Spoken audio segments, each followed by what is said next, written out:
Vamos a hablar de la educación, uno de los temas que siempre, a lo largo del año que está pasando y en realidad de toda la historia de Radio María, siempre ha estado y está en la preocupación, tanto como está en la preocupación de Argentinos por la Educación, esta organización que integran docentes, directivos, educadores, pedagogos, analistas de datos, preocupados también por lo que ocurre con este gran tema de la educación, por donde pasan, lo sabemos por la historia de todos los pueblos, las soluciones a los problemas más importantes.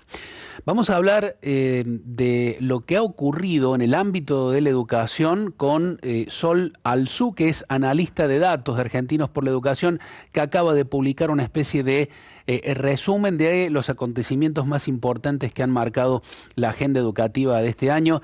Saludamos a Sol, un gusto tenerte aquí. ¿Cómo estás? Buen día.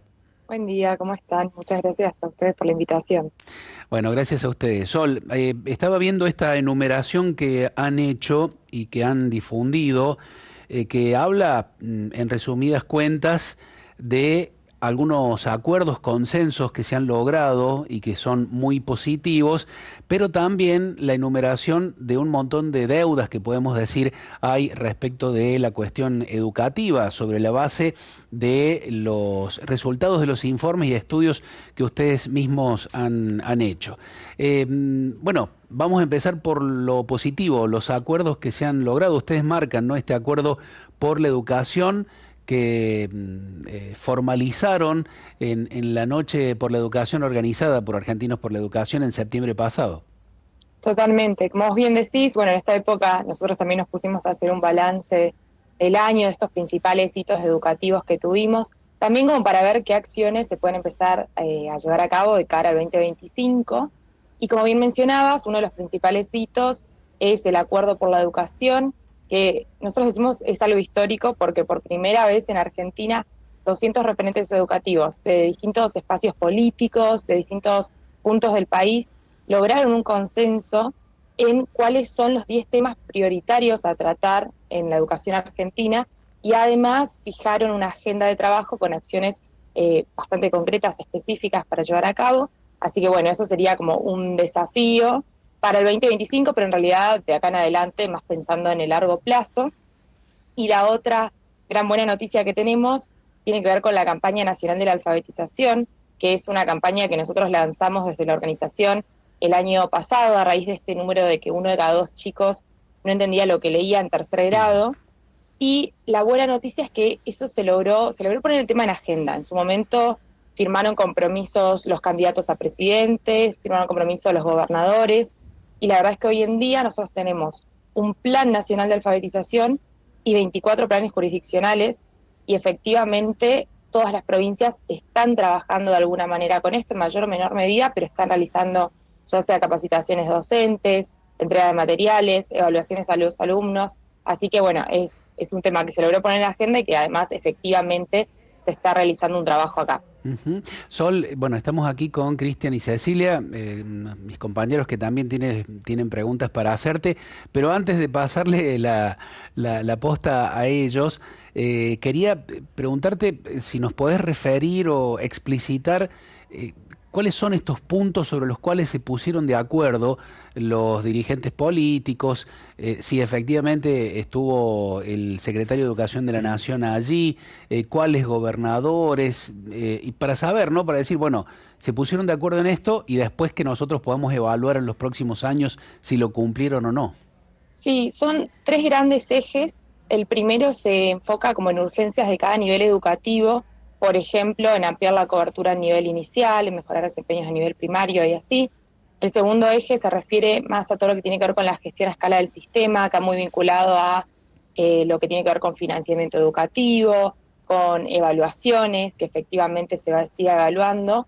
Y hay un tercer eje que tiene que ver con la transformación de las escuelas, con, por ejemplo, lo que tiene que ver con infraestructura, lo que tiene que ver con salario docente. Bueno, si quieren puedo ir mencionando cada una de las Ujú. prioridades, solo que a veces cuando al ser 10 se hacen un poquito más largas.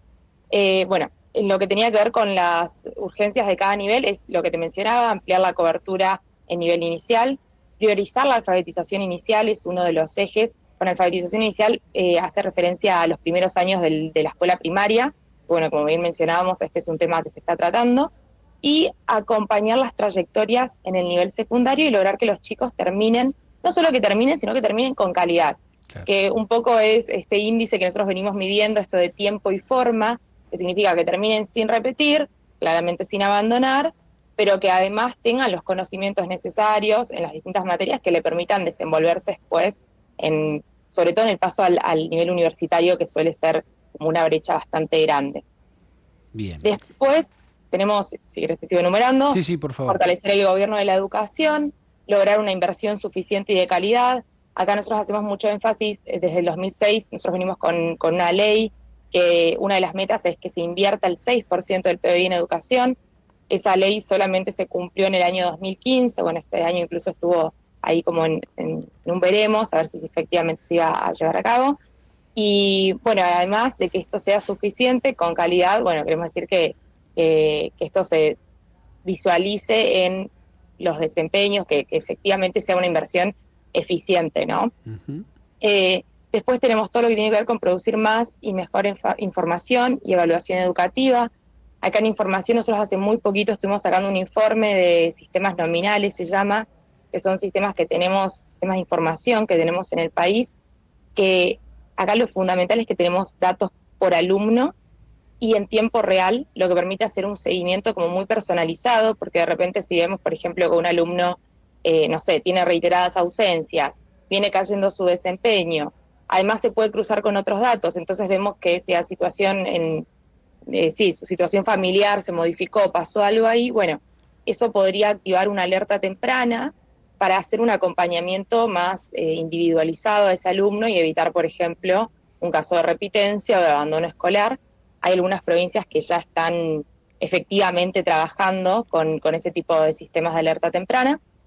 Después tenemos todo lo que tiene que ver con potenciar la formación, la carrera, el salario docente, que como bien sabemos, en Argentina es un tema que todos los años se discute, se trata y demás. Después, robustecer los tiempos, los espacios, las condiciones para el aprendizaje. Acá, bueno, las distintas provincias por ahí van tomando distintas medidas. Algunos ya este año tuvieron horas extras, tuvieron tutorías. Ahí, bueno, cada uno va viendo qué es lo que puede en base a sus recursos y en base a la evidencia que funciona. Y tenemos que también lo que tiene que ver con mejorar la gestión escolar y priorizar los contenidos socialmente relevantes en la currícula, también como un poco una actualización de la currícula escolar. Bien. Ceci, Cristian. ¿Qué tal, Sol? Muy buenos días. Cecilia te saluda y bueno, escuchando atentamente todo lo que vas relatando y contándonos, uno se pregunta también, todo esto se lleva a cabo con mucho esfuerzo, con mucho poner acción en todo lo que se va pensando, lo que se va reflexionando. ¿Los recursos para realizar todo este tipo de acciones existen, están asignados desde el Gobierno Nacional? Bueno, desde el Gobierno Nacional, con el presupuesto que se fijó ahora este año, se le dio mucho énfasis a lo que tiene que ver al Plan Nacional de Alfabetización. Es el segundo programa dentro de la Secretaría de Educación con mayor presupuesto. Lo cierto es que acá hay una cuestión a tener en cuenta muy importante, que es que todo lo que se refiere a financiamiento de los niveles básicos, de nivel inicial, nivel primario, nivel secundario, en mayor medida recae sobre las provincias. No es que esté fijado esto por ley ni mucho menos, pero en general se ve que 3 de cada 4 pesos destinados a estos niveles los ponen las provincias y Nación se hace mayormente cargo de lo que tiene que ver con los niveles superiores. Entonces, acá es que hay como una cuestión también que muchas veces no es que no exista la buena intención, sino que las distintas capacidades de financiamiento de las provincias llevan a que, bueno, puedan tomar distintas medidas o llevar a cabo distintos tipos de programas. Sol, ¿cómo te va? Cristian te saluda. Consultarte, recién mencionabas concretamente los puntos de acuerdo, lo positivo. Ahora, ¿hay posibilidad que nos puedas compartir los puntos que son y constituyen desafíos o, como mencionaba recién Javier, deudas que todavía nos quedan a poder trabajar especialmente para este 2025? Sí, totalmente. Bueno, este año nosotros tuvimos los resultados de las pruebas Aprender. Siempre tenemos los resultados de las pruebas que se tomaron el año anterior, en este caso eran de sexto grado de la primaria, y también teníamos los resultados de las pruebas PISA, que se tomaron en 2022, a los alumnos de 15 años. Entonces, acá el lado positivo es que podíamos ver un poco lo que tiene que ver con el desempeño a nivel primario y a nivel secundario. Lo que veíamos, por un lado, era que en Argentina, a nivel nacional, solamente 45 de cada 100 chicos llegan en tiempo y forma a sexto grado de la primaria, es decir, esto de vuelta, sin repetir ni abandonar y con los conocimientos necesarios. Estamos teniendo en cuenta estas dos dimensiones al mismo tiempo. Y cuando vamos a los resultados de las pruebas PISA, a los 15 años, o sea, pasamos de los 11 a los 15 años, este 45 de cada 100 pasa a ser un 22 de cada 100.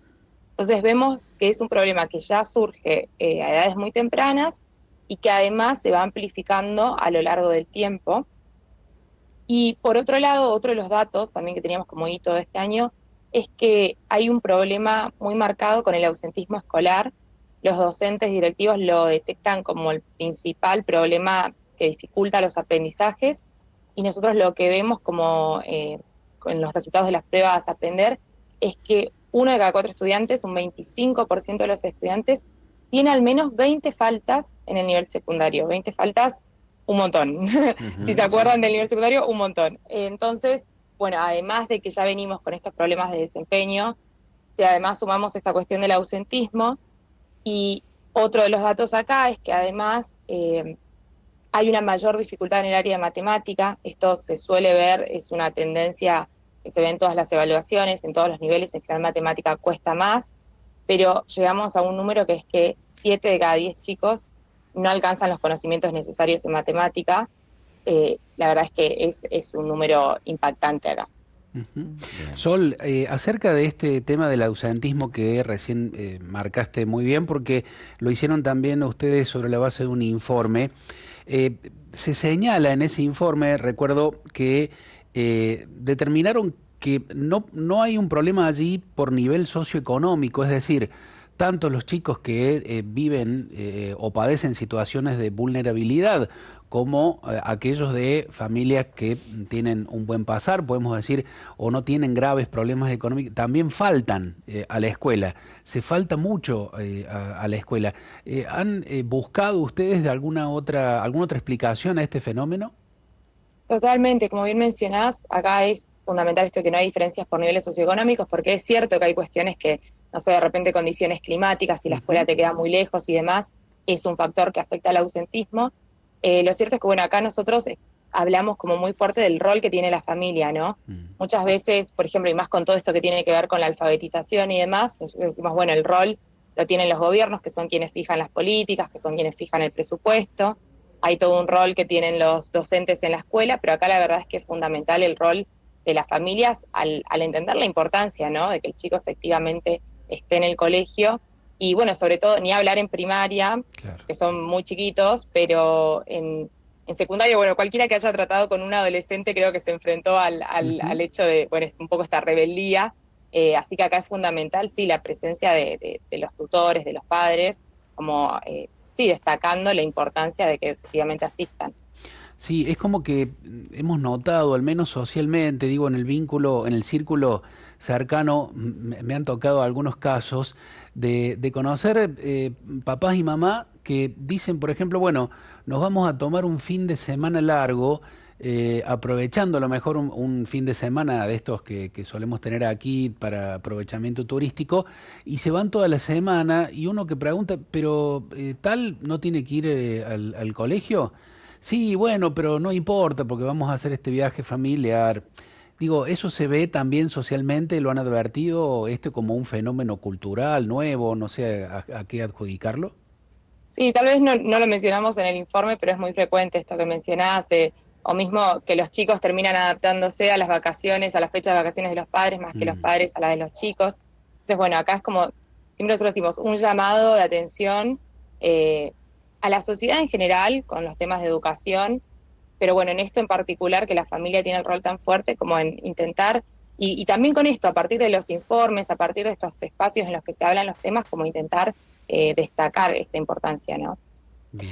Sol, bueno, por aquí los oyentes se van sumando también con algunos aportes y nos cuentan, por ejemplo, desde Mendoza, una escuela pública donde va gente de escasos recursos, dice, los niños no saben ni leer ni escribir, pero siguen pasando de grado. ¿Sucede esto para mantener, digamos, la cantidad de alumnos y que se sigan recibiendo recursos? Digo, no es por pensar mal, pero puede que suceda, Sol, también esto en algunos casos. Bueno, acá hay como dos filosofías, si se quiere, de maneras de ver la educación distintas, que por un lado está muy en auge este tema de la repitencia escolar, repitencia sí, repitencia no. Hay toda una corriente que es como la repitencia termina afectando mucho a la autoestima del chico Claro. y lleva o puede llevar a unas mayores tasas de abandono escolar.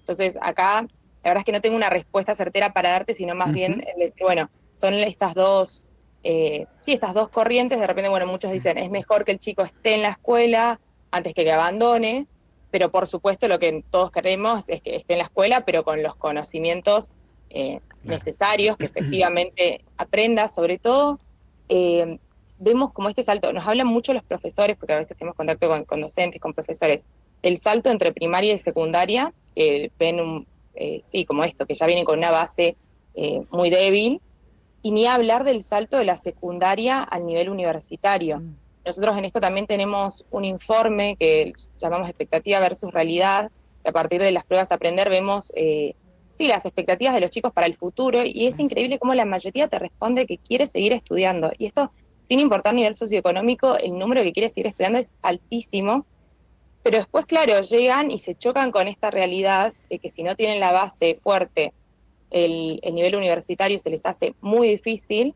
Y bueno, muchos ahí terminan dejando, sí, empezando a trabajar directamente por la cuestión del sistema en sí. Ujú. Mm. Sí, por eso, perdón, Cristian, Sí. porque tiene que ver con este tema, ha generado tanta polémica, restricciones en cuanto a al presupuesto universitario, porque más allá de la discusión de lo que se hace, muchos recursos se estaban destinando a becas, fundamentalmente para este sector que tiene como el aspiracional de llegar a la universidad, y para que permanezcan, bueno, hay que hacer una inversión. Y eso también ha entrado en este debate, ¿no? De la quita de recursos para las universidades, más allá de la cuestión de la auditoría para saber si efectivamente se llevan los recursos a los fines y a los objetivos necesarios, ¿no? Pero me parece que también eso es una discusión que hay que tener en cuenta por lo que ha pasado este año.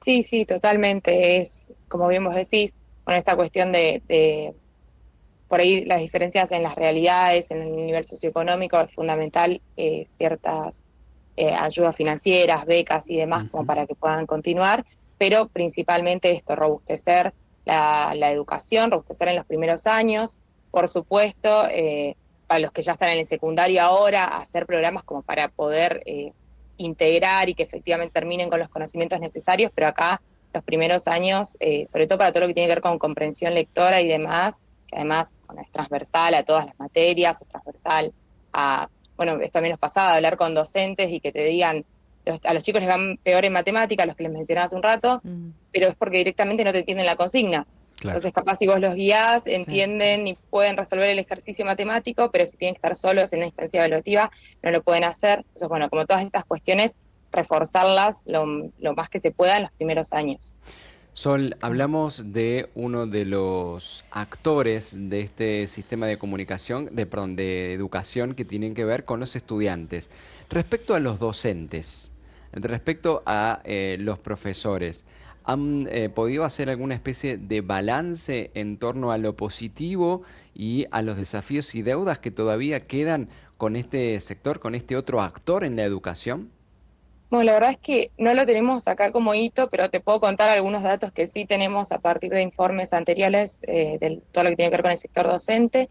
Uno es que en Argentina hay una rotación muy alta de los docentes y muchos docentes que tienen otros trabajos en comparación con países de la región. La mayoría de los docentes argentinos tienen 2, 3 trabajos, lo que, bueno, nada, sabemos también que es por una cuestión del salario, que si no directamente no les alcanza, pero bueno, tienen que estar ahí como haciendo malabares Ujú.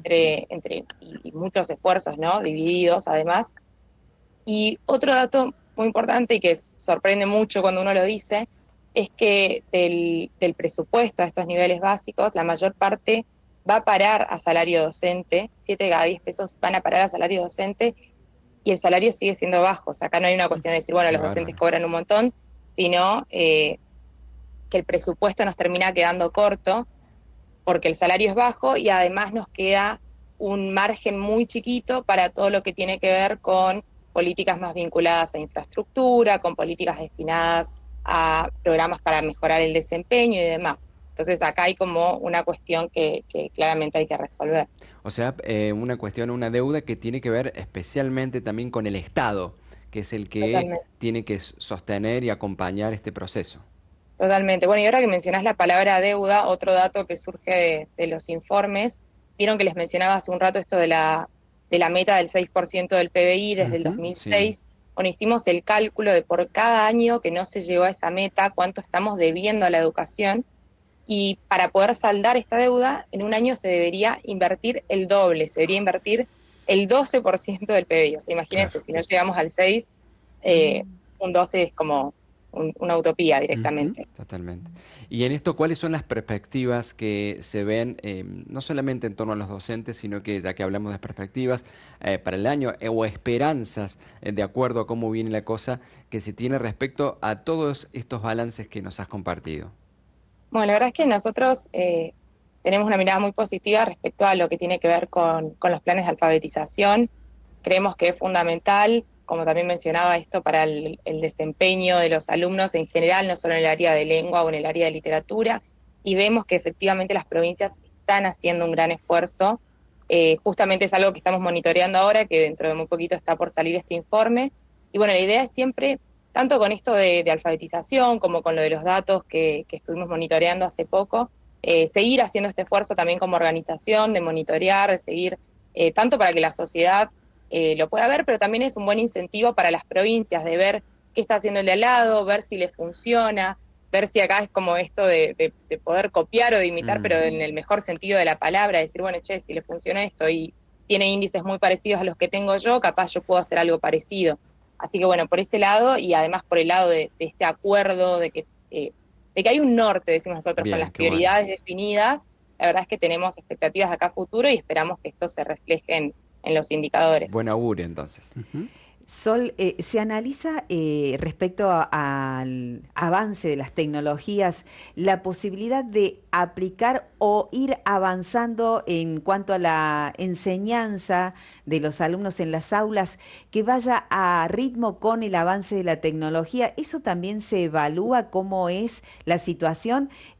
Porque uno ve, por ejemplo, que siempre sigue siendo el mismo método: pizarrón, pupitres, alumnos, profesor. Digo, esto de la tecnología, ¿también se pide presupuesto para poder incorporarla en las aulas? Bueno, esto de la tecnología, acá hay como dos cuestiones fundamentales. Por un lado, que hay un debate muchas veces que se escucha en la sociedad de la tecnología es buena, la tecnología es mala, Mm. conviene, no conviene. Claro. Acá nosotros lo que vemos, por un lado, es que a otros países de la región, incluso y del mundo ni hablar, están incorporando la tecnología en el día a día y vemos que sus indicadores, sus resultados en las evaluaciones están mejorando, entonces no creemos que la tecnología per se sea el problema, sino en todo caso el cómo se utiliza la Mm. tecnología. Y por el otro, también tenemos esta cuestión de que, decimos, estamos en la era de hablar de la inteligencia artificial, del Big Data, como todo súper desarrollado, un Claro. desarrollo tecnológico muy elevado, pero en nuestro país, la verdad es que, sobre todo a lo largo de las provincias, tenemos realidades muy diferentes y tenemos provincias que, por ejemplo, tienen menos de un 25% de los centros educativos con conectividad Ajá. o directamente que no tienen la infraestructura como para usar esa tecnología. Entonces, la verdad es que es muy difícil, digo yo, porque estamos como en un escalón, o varios incluso, por Sí. debajo. Entonces, por ahí hay como cuestiones más básicas, tal vez, que tenemos que resolver primero, antes de pensar como en la tecnología, o por lo menos en la tecnología tan sofisticada o a gran escala, como esto, como la inteligencia artificial y demás. Claro, mínimo tener conectividad en las aulas, ¿no? Por Totalmente, ahí tener empieza. conectividad, que los chicos tengan el acceso a los dispositivos, Y ahí también hay toda una cuestión de, bueno, que si tienen el dispositivo, que efectivamente lo usen para la materia y Claro. no que estén chequeando redes sociales, ese Claro. tipo de cosas. Seguro. Una última consulta de mi parte, que tiene que ver con el último punto que han marcado ustedes, Sol, que nos llamaba la atención, porque lo estábamos viendo también de tratar ya no solo como un problema educativo, sino como un problema global, bueno, para toda la humanidad. Ustedes apuntan que cayó 36% la natalidad. Yo te pido que nos aclares bien cuál es el vínculo que ustedes le ven con la cuestión educativa a esto que es un problema efectivamente demográfico y, bueno, que nos expliques más o menos los alcances de esa problemática. Sí, bueno, acá, como bien decías, nosotros vimos que desde el 2018 al 2022, en 4 años, cayó un 36% la natalidad, y acá hicimos el cálculo de cómo afectaría esto en la matrícula escolar, porque si nacen menos chicos, son menos chicos que después van a ingresar al sistema, y lo que veíamos es que calculamos que va a ingresar un 31% menos de estudiantes. Entonces lo que nos va a ir pasando es, acá en realidad es más una cuestión como de repensar, ver qué es lo que conviene de acuerdo a cada colegio, cada provincia, Ujú. etcétera. Pero vamos a tener el hecho de decir, bueno, si dejamos las aulas, los colegios así como están ahora, menos chicos por aula, lo que también nos da como esta posibilidad de tal vez sí, una enseñanza un poco más personalizada, de que el docente tenga menos alumnos por aula. O la otra opción sería, bueno, si tenemos aulas muy chicas, de repente algunos cursos se pueden juntar, en vez de tener 2 salitas de 5, tenemos una salita de 5, pero tenemos más docentes por el aula y se pueden hacer, no sé, de repente grupos más como si fuera una tutoría, Claro. o esto también, que los docentes eh, tengan menos alumnos por cada docente como para poder supervisarlos. Entonces, esto es más como, sí, una oportunidad tal vez para repensar y ver qué se hace a partir de esta caída demográfica. Ujú. Bien, de un problema que puede ser y que está siendo grave en algunas sociedades, puntualmente en la europea, pero también que está llegando muy rápidamente aquí a la Argentina, esto de la caída de la natalidad, digo, puede ser también una oportunidad para mejorar algunos aspectos de la educación. Yo sumo una pregunta porque también me parece importante porque marcó la agenda.